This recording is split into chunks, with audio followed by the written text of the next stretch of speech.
Hello everyone, আমি positive human. আমাদের জীবনে এরকম কিছু কিছু বন্ধু বা বান্ধবী আসে, তারা এসে বলে যে তাদের জীবনে আজ অব্দি কোনো বন্ধুত্ব টেকেনি। তার কারণ তারা প্রচন্ড সহজ সরল, সাদাসিধে এবং প্রচন্ড ভালোবাসতো লোকজনকে, কিন্তু যাদের সাথে তাদের পাস্টে বন্ধুত্ব হয়েছে তারা তাদেরকে ছেড়ে দিয়েছে তাদের ভালো মানুষের সুযোগ নিয়ে। তো এই কথা শুনে আমরা অনেকেই গলে পড়ি এবং বন্ধুত্বের হাত বাড়াই। তো এটা হচ্ছে আমাদের জীবনের সব থেকে বড় ভুল। কেননা পাস্টের যে কোনো বন্ধুত্ব টেকাতে পারেনি, সে প্রেজেন্টেও কোনো বন্ধুত্ব টেকাতে পারবে না। যেটা তার সাথে পাস্টে হয়েছে সেটা আপনার সাথে প্রেজেন্টেও সে করবে।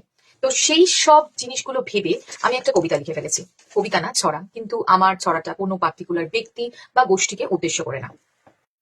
জীবনটা অনেক ছোট, পরের ঘাড়ে দোষ চাপিয়ে হয়ে যাবে তুমি মুক্ত। দুটো হাত কাজে না লাগিয়ে ইউজ করো আর এক হাত। তার নাম সবাই জানে, ছোট্ট মিষ্টি অজুহাত। সবাই ছেড়ে যায় তোমায়, দোষ কি আছে তোমার এতে?